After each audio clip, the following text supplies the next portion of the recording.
Assalamualaikum, salam sejahtera untuk kita semua. Apa kabar anak-anak? Semoga kita semua selalu berada dalam lindungan Allah Subhanahu wa Ta'ala. Meskipun saat ini pandemi COVID-19 masih menunjukkan peningkatan, anak-anak semua harus tetap semangat belajarnya ya. Jumpa lagi dengan Bu Guru Novi.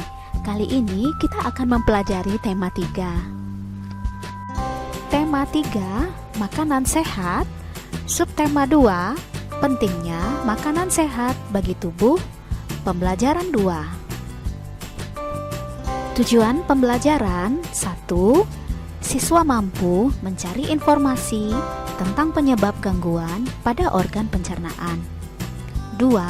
Siswa mengidentifikasi ciri-ciri bahasa iklan.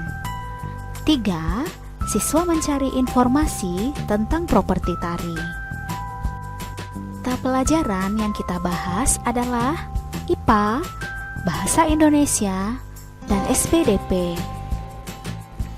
Ayo kita mulai pembelajaran 2. Udin, Siti, dan Lani sedang berbincang-bincang di depan kelas. Mereka baru saja selesai beraktivitas di luar kelas. Sinar matahari pada siang itu sangat terik dan menyengat.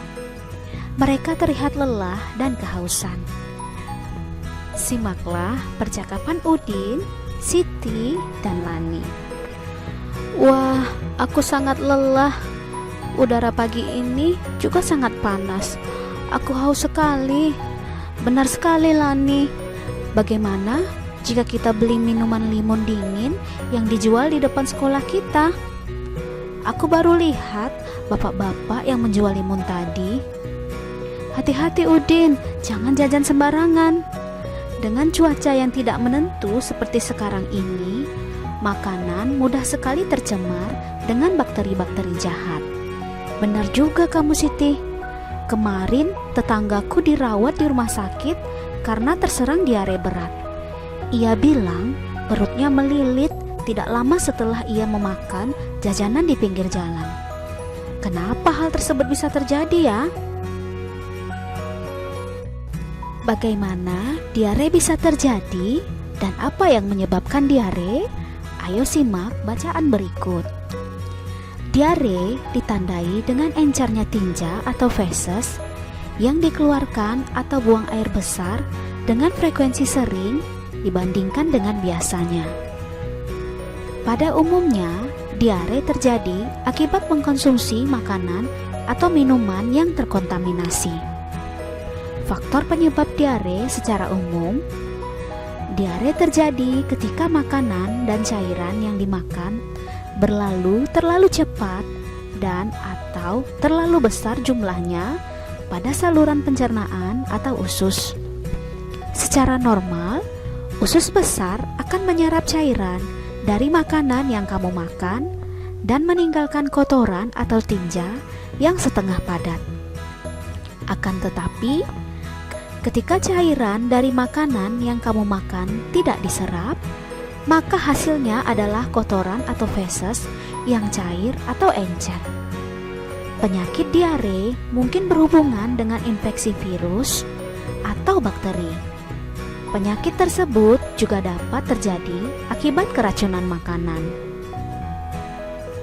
Secara umum, penyebab diare antara lain, yang pertama, infeksi virus. Rotavirus adalah penyebab diare pada anak atau akut yang paling sering. Yang kedua, infeksi bakteri dan parasit masuk melalui makanan dan minuman yang terkontaminasi. Yang ketiga, intoleransi makanan terjadi pada sebagian orang yang intoleransi terhadap gula pada susu sehingga diare terjadi setelah makan atau minum produk susu.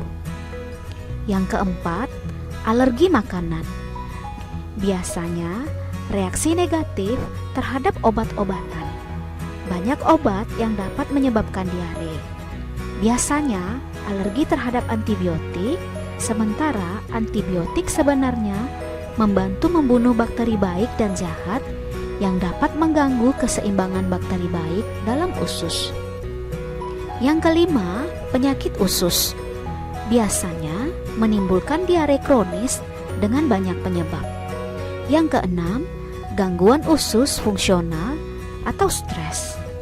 Di antara anggota keluargamu, pasti ada yang sudah pernah sakit diare. Cobalah bertanya kepada keluargamu, gejala apa saja yang ditimbulkan oleh gangguan diare.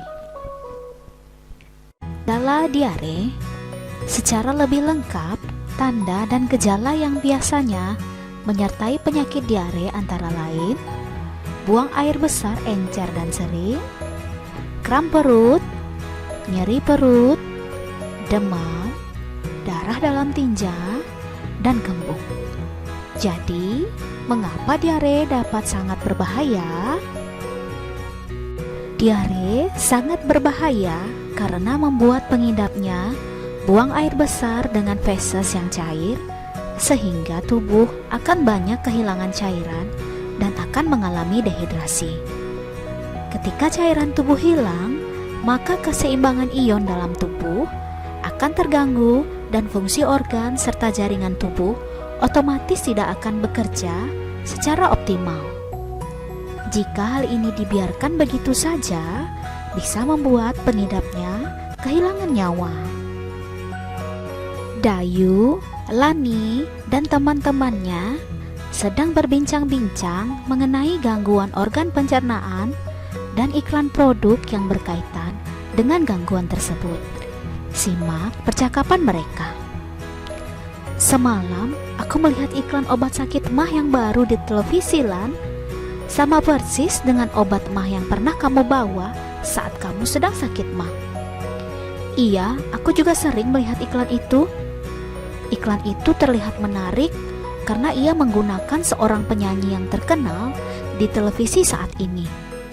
Itu juga yang membuatku tertarik untuk membelinya, Dayu. Ternyata banyak cara ya yang dipakai oleh sebuah perusahaan untuk mempromosikan produknya. Aku pernah melihat sebuah iklan obat demam anak-anak yang menggunakan badut. Ada pula iklan obat sakit kepala yang menggunakan tarian dari berbagai daerah. Ada tarian tradisional dari Jawa Barat, Jawa Tengah, dan Sumatera. Ya, kamu betul, Ben. Kreativitas yang tinggi memang sangat dibutuhkan saat sebuah perusahaan ingin memasarkan produk dengan menggunakan media elektronik. Hal ini agar para penontonnya tertarik dan mau mencoba produk tersebut. Sekalipun iklan yang umumnya terdapat di media elektronik berbeda-beda, ada satu persamaan dalam bahasa iklan yang digunakan. Setiap bahasa iklan tersebut ternyata memiliki ciri-ciri yang sama. Apakah ciri-ciri yang dimiliki oleh bahasa iklan?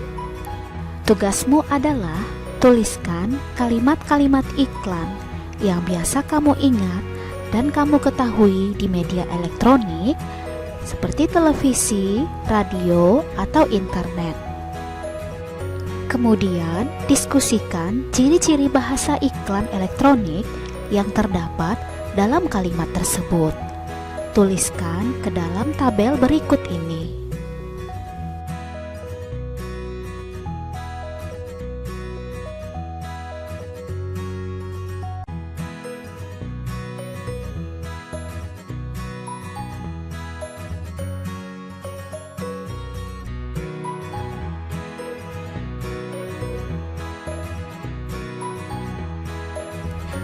Untuk memberi daya tarik pada iklan media elektronik, banyak sekali kreativitas yang digunakan. Salah satunya adalah dengan menampilkan tarian-tarian, termasuk tarian daerah. Tahukah kamu apa yang menarik dari tarian daerah? Ada banyak tarian daerah di Indonesia. Ayo simak bacaan berikut. Indonesia memiliki keanekaragaman budaya yang tinggi dan ini tercermin dari tarian daerah yang dimilikinya. Gerakan-gerakan setiap tarian daerah bisa jadi sama, tetapi ada pula yang berbeda. Makna yang terkandung berbeda-beda pula. Ada tari gantar dari Kalimantan yang menggambarkan gerakan orang yang tengah menanam padi. Mereka menggunakan properti tongkat yang menggambarkan kayu penumbuk. Sedangkan bambu dan biji-bijian di dalam wadah penumbuk menggambarkan benih padi dan wadahnya. Di Kalimantan juga terdapat tarian perang atau yang dikenal dengan tari kancet papatai yang menggunakan properti berupa mandau, perisai, dan baju perang. Properti dalam sebuah tarian daerah memegang peranan yang amat penting. Properti tari merupakan bagian dari perlengkapan tari yang dipergunakan untuk meningkatkan estetika atau keindahan sebuah tarian dan untuk memperdalam makna yang terkandung dalam sebuah tarian. Nah, anak-anak, cari tahu tentang properti tari yang terdapat dalam kolom berikut. Tari reog, tari kuda lumping, tari jaipong, tari baksa kembang, tari serampang 12, tari merak, dan tari topeng. Kamu dapat mencari informasi terkait dengan properti tersebut di internet, buku-buku, majalah, atau dengan bertanya pada guru sebagai salah satu sumber informasi. Kamu juga dapat mencari gambar tari yang sesuai untuk memperlihatkan keanekaragaman properti tari yang dimiliki oleh tarian daerah tersebut. Demikianlah video pembelajaran kali ini. Tetap semangat belajar, jaga kesehatanmu, makan makanan yang bergizi, dan istirahat yang cukup. Selalu cuci tanganmu dan gunakan masker jika bepergian keluar rumah. Assalamualaikum warahmatullahi wabarakatuh.